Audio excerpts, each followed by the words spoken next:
Pelan cerita banjir yang dimainkan di Awani 745 sejak 7 hari lalu mendapat banyak perhatian ramai penonton dan ia adalah sebahagian daripada kandungan microsite awani.com dan kita nak tahu bagaimana sambutan dia, apakah kandungannya. Kita bersama dengan editor Astro Awani iaitu Nazam Yusof untuk mengetahui apakah kisah di sebalik cerita banjir kami ini. Encik Nazam, boleh ceritakan sikit apakah yang telah dipelopori dalam cerita banjir ini di microsite dan juga untuk Awani 745?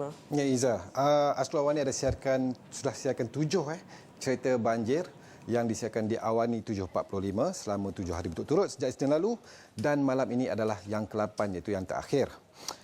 Jadi serentak dengan siaran cerita Astro Awani yang mana cerita banjir ni malam ini 7.45, kita akan lancarkan microsite untuk cerita banjir di astroawani.com yang mana anda boleh mengikuti ke-8 episod yang kami siarkan di awani.com dan juga teks ataupun cerita bentuk teks, dan di samping itu kita juga ada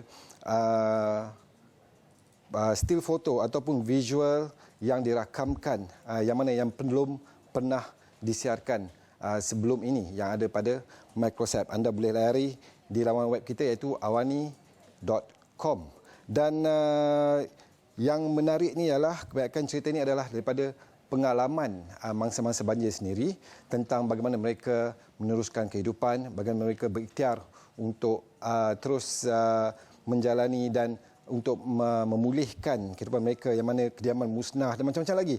Tetapi ia dah berbeza dengan cerita-cerita biasa yang mana menceritakan mereka dipindahkan, kemudian jumlah kemusnahan, jumlah kerugian. Tapi ini cerita tentang bagaimana mereka meneruskan tanpa orang kata menunggu bantuan daripada mana-mana pihak, dan terus untuk anda layari laman web awani.com mengikuti cerita banjir ini.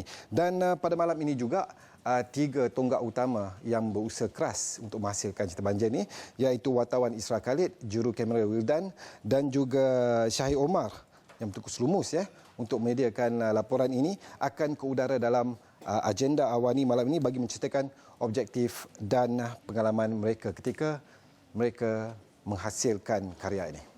Baiklah, terima kasih Encik Nazam. Dan sebenarnya kandungan daripada TV dan juga di microsite lebih kurang sama, tapi mungkin dari segi visual dan penceritaannya agak berbeza, Encik Nazam. Ya.